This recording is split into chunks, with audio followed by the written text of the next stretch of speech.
Okay, this is part 2 of what? E&E Road Crossing. Okay. In part 1, this is what they call the epilogue or whatever the fuck it was. I tried to cross, but then I was like, oh shit, I came across the little skidder road that somebody was camping on. So I had to go down, backtrack, come out about 20 yards down, farther down the road to hit my cache. Okay, so now here's part 2 where we left off. I gotta go through all this crap, get to a cache, and hopefully meet some of my teammates that, you know, got out of the, you know, our camp got hit. That's basically what it is. Our camp got hit. I escaped after a firefight. A few others did, and hopefully I can link back up to them. I had to cross this road, and that's what we call it, road crossing. But Murphy's Law said, here, I'm gonna fuck you in the ass. So, part 2 coming up. So, hand me the phone. Okay, here's what I gotta do. Yeah, I'm talking loud, but I gotta make it through all this crap. My cache is about a mile through this crap on the other side of the valley. You know, there's a bog down in there. You got the campers over there, road right there. So, I mean, I could walk through this shit with this camera, but damn, this shit is some thick stuff, but I gotta be quiet.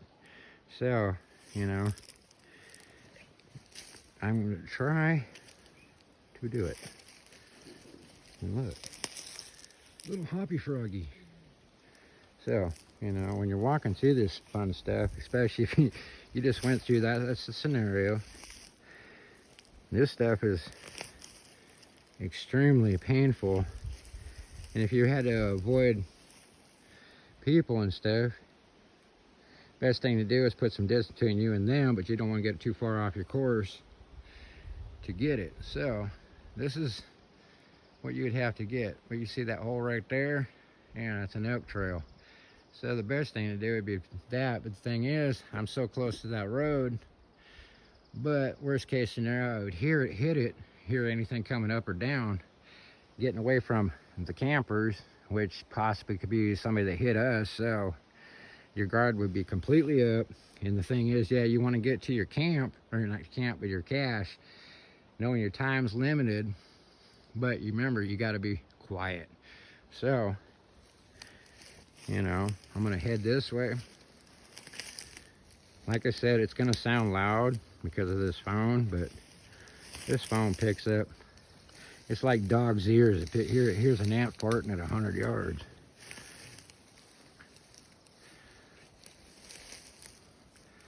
Like I said, there's enough stuff in here that can make your day a bit miserable. And like I said, now I got to walk up a hill a little bit and see how I'm placing my feet, making sure I got a good thing, because I'm close enough. If I was to tumble, people at that camp would hear it, and if they had a dog, I'd really be screwed. But then again, worst case scenario, I'm eating dog. You know, not my dog, but somebody else's dog. So what I'm gonna do, see, I'm gonna show you a little bit. I'm getting off track. It's pretty much straight down. Yeah, boom. It ain't fun, but I know the area. Once I get past this, I'll turn the phone back on, show you some more terrain, you know, possibly some other little tricks of the trade. So hold on, I'm going to turn it off, and then when I get down in there, I'll turn it back on, because I don't want to break the phone. So hold up. Okay, I told you to be back. Now, that's what I had to come through. That's not fun. Yeah. I mean, the best thing to do sometimes when you're in the woods and you got an E&E or get the heck out of Dodge, find a deer trail, elk trail, bear trail, something that's, yeah, it'll help you get through. Because this shit, you know, ain't fun. Noisy. Trying to be quiet and hold the phone at the same time.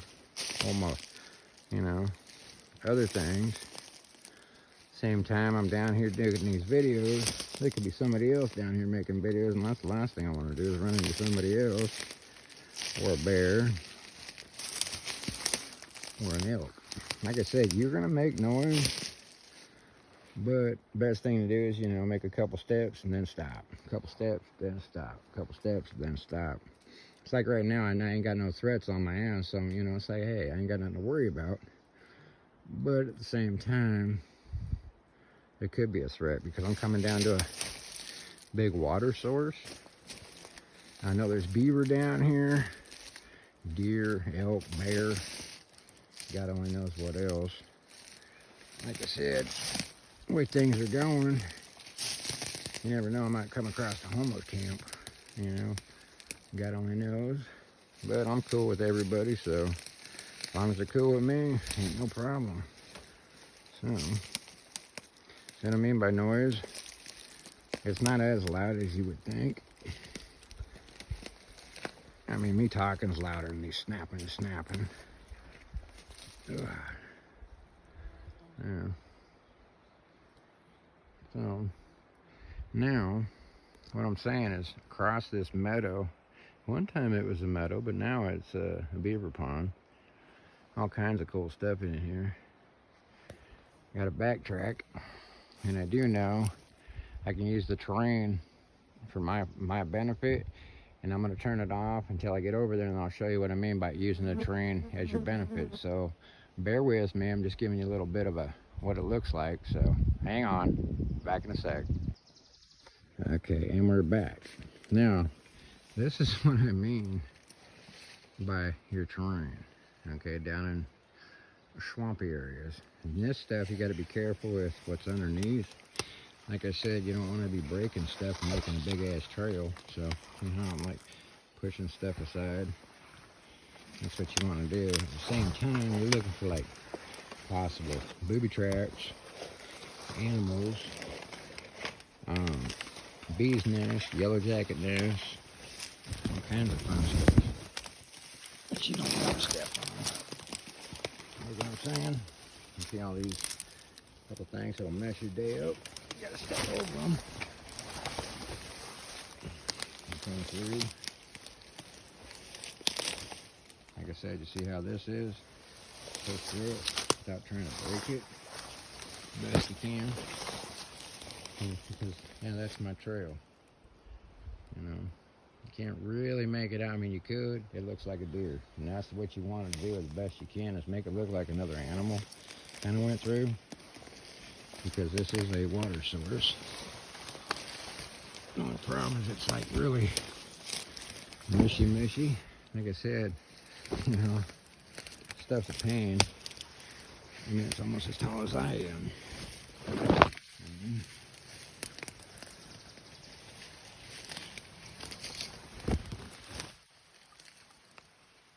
Yeah. This, like I said, this stuff will get you turned around. So, let's get back out of this stuff. That's what we're doing, because this stuff's like jungle, you know. So what we're going to do, so I'm breaking an ankle, because it's kind of hard holding the videotape or the camera while you're doing this. So I'm just walking. And I know how this train works. It's almost like a horseshoe. And then what I'm going to do is I'm going to turn it off for now until I get to where I want, and I'll show you what I mean by using your train as your helpful. But it is kind of pretty down in here, so alright, we're back in a minute. Okay, now I'm about 100 yards, well, a couple more 100 yards away from my cache.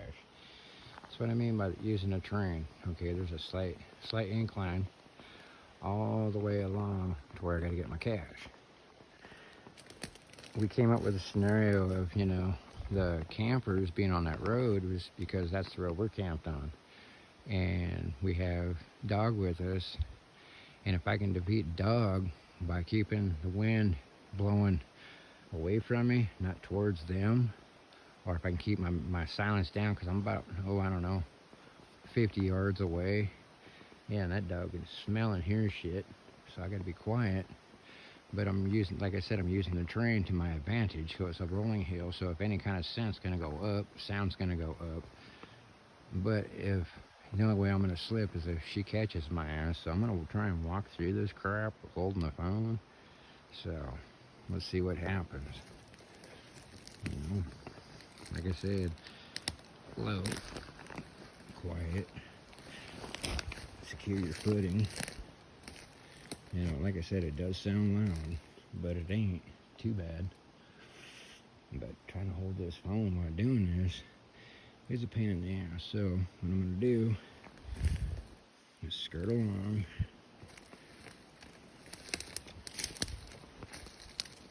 All this fun stuff.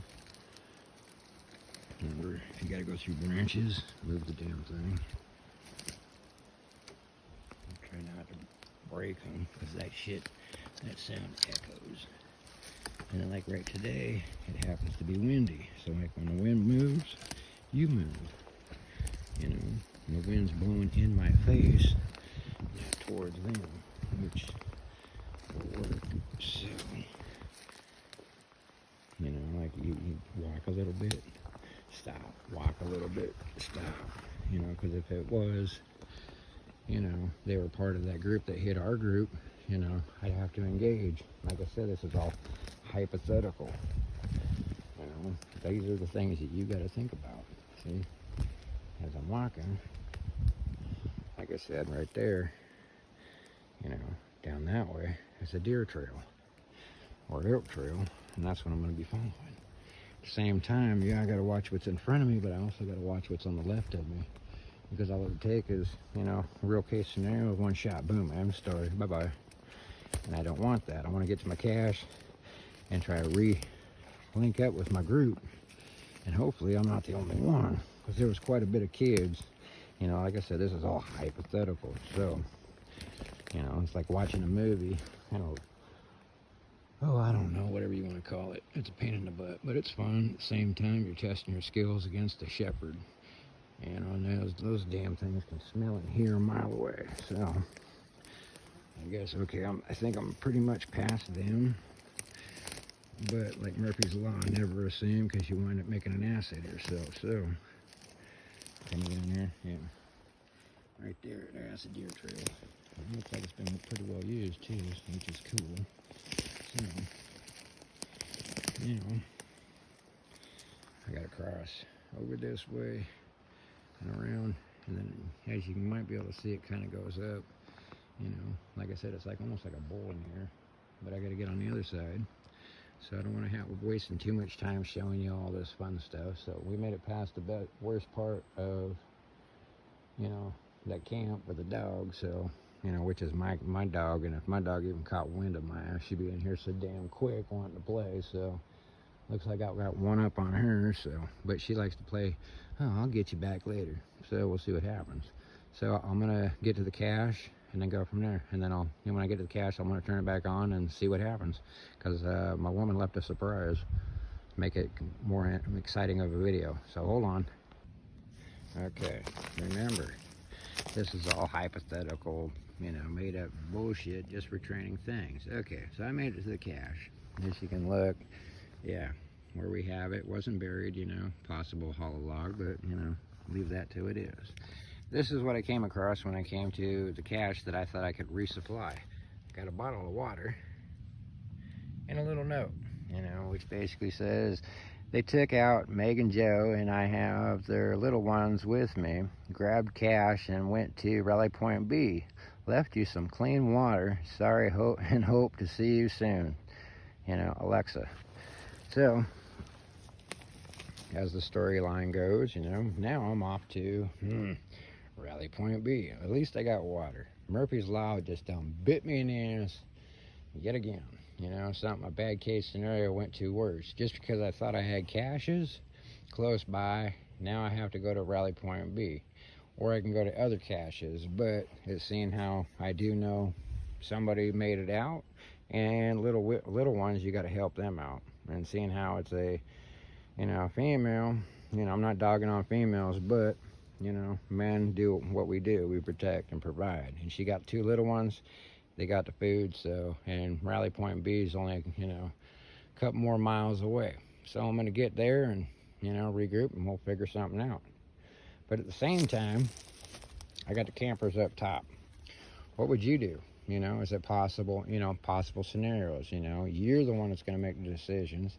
Right now, our group got hit, decimated, lost a lot of supplies after, a shit hit the fan scenario.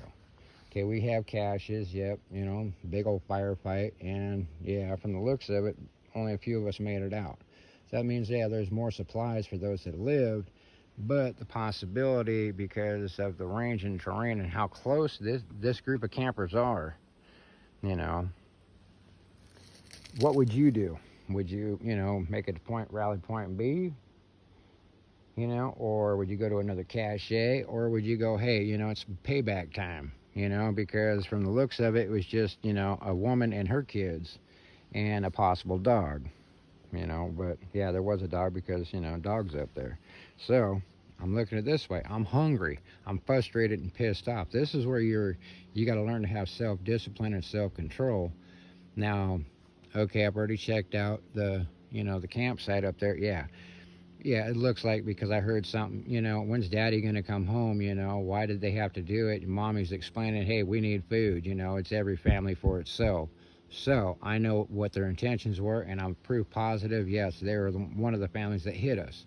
So that being that, I got to keep that in mind. I need food, and it's getting close to getting dark.